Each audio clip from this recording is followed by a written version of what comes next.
네, 안녕하세요. 일상 IT입니다. IT에 대한 이야기 가장 쉽게 전달해드리는 시간입니다. 자, 월요일 오전에 들려드리는 IT 소식 3가지 소식 준비했습니다. 하나씩 해설하면서 보도록 할게요. 저희 IT 트렌드의 특징은 예전부터 나왔던 이야기들이 쭉 이어가는 것들 이야기들이죠. 자, 오늘 첫 번째 소식은 스타링크 이야기 다시 가지고 왔습니다. 제가 10월 달부터 스타링크가 국내에서 서비스를 시작할 것 같다. 뭐 조금 미뤄지더라도 지금은 4분기로 예측이 되어져 있기 때문에 그 얘기가 쭉 나오고 있는데, 이 와중에 우리나라에서 단독으로 서비스를 하진 않거든요. 분명히 통신사하고 손을 잡아요. 근데 바로 오픈이 됐습니다. 우선 SK텔레콤하고 전략적 제휴 체결을 했다라는 얘기입니다. MOU라고 하는 이야기인데 이건 본격적인 거겠죠? 4분기에 한국에서 서비스를 시작할 예정이다. 지금이거든요. 바로 실행이 돼야 돼요. 스타링크 코리아 같은 경우에는 이게 아마 5월달 정도에 설립이 된과 동시에 기간통신사업자 등록도 마친 상태입니다. 근데 앞으로는 승인 절차가 몇 가지가 남아있어요. 어떤 게 남아있냐면은 우리나라에 이제 기지국을 둔다라든지 이러고 서비스라는 게 아니라 우주에서 쏘게 되는 것들이잖아요. 미국 쪽이다 보니까 아무래도 이거에 관련해서는 뭐 통신망도 그렇고 협의할 게 좀 남아있는 상태입니다. 그래서 국내에 있는 회사하고 제휴는 거의 필수로 보고 있는데, SK텔레콤뿐만 아니라 SK텔링크하고도 제휴를 맺었다는 얘기가 있고요. 근데 SK텔링크가 이게 주축이 되는 것 같아요. 그래서 스타링크의 국내 저궤도 위성통신 서비스 판매를 한 걸 이쪽에서 만든다. 한마디로 영업과 마케팅, 운영까지도 맡게 되지 않나 싶습니다. 자, 의미심장한 얘기도 나왔죠. 그런데 스타링크가 SK텔링크와만 제휴를 맺지는 않는다. KT의 위성 전문자 회사 KT셋하고도 협의를 진행 중이라는 얘기가 있습니다. 스타링크 입장에서는 어떤 한 회사에 독점을 주고 싶진 않은 것 같아요. 그래서 두 군데 정도 KT하고 SKT를 선택할 것 같고, LGU 플러스는 아직까지는 크게 얘기가 나오지 않고 있습니다. 자, 그러면 스타링크가 누구한테 서비스가 될 것이냐? 이야기 드렸던 것처럼 B2B에 강한 힘을 발휘할 수 있겠죠. B2C를 쓰기에는 비용이 비싸요. 월에 한 10만 원을 넘게 내야 되고, 단말기 비용도 계속 낮아지고 있기는 하지만 우리가 안테나 비용을 낼 때 한 50만 원 정도를 내야 되거든요. 아무리 저러면 40만 원 정도 준다 라고 생각을 하더라도, 이게 이제 상간도서 지역이 아닌 이상에는 이걸 설치할 사람들은 없어 보입니다.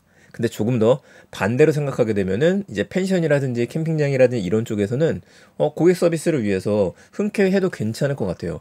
요거 하고 나서 이제 와이파이 풀어버리게 되면은 10만 원에 서비스를 할 수 있다는 얘기가 되거든요. 잘 터지고.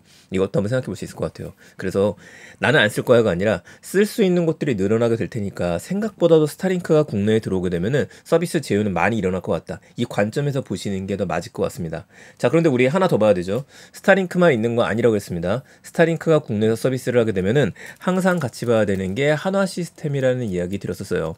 왜냐면은 한화 시스템 역시도 기간통신 사업자 선정이 끝나 있는 상태이고, 무엇보다도 원앱하고 제휴를 맺어서 우주에 관련된 프로젝트들을 계속 진행하고 있기 때문에 그렇습니다. 원앱으로 검색 한번 해볼까요? 우주 인터넷 서비스 진출 7월 11일부터 먼저 나왔던 얘기예요. 기간통신사 사업 신청하기로, 이게 5월 18일 기사이기 때문에 그렇다면 우리가 짐작할 수 있는 거는 다음 주부터 관련된 이슈들은 더 많이 나올 것 같습니다.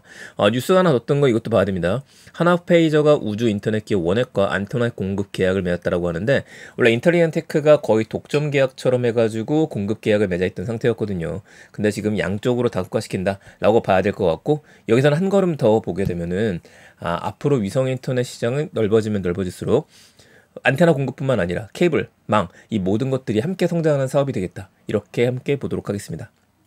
하나페이저도 함께 기억하시죠. 오늘 두 번째 얘기 가보죠.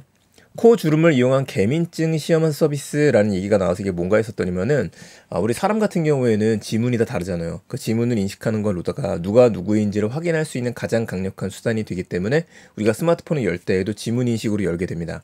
그런데 강아지들 같은 경우에는요, 반려동물 같은 경우에는 지문을 찍을 수가 없죠.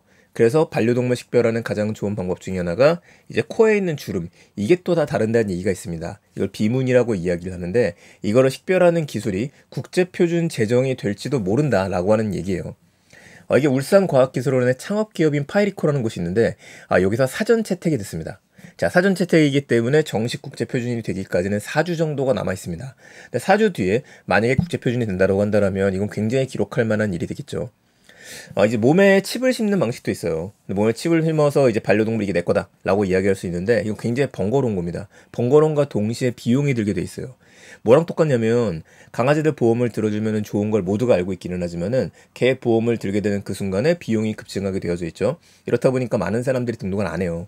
몸에 칩을 심는 것 자체도 약간 거부감 있으신 분들이 많기 때문에 굳이 안 하게 됩니다. 그런데 이런 방식으로 하게 되면은 사진만 찍어도 간편하게 등록이 될 수 있다 보니까 이게 끝나고 나면은요, 국제표준이 됐으면은 국내에 있는 동물보호법 시행령에서도 인정해줄 수 있는 가능성이 커지게 되는 것들이죠.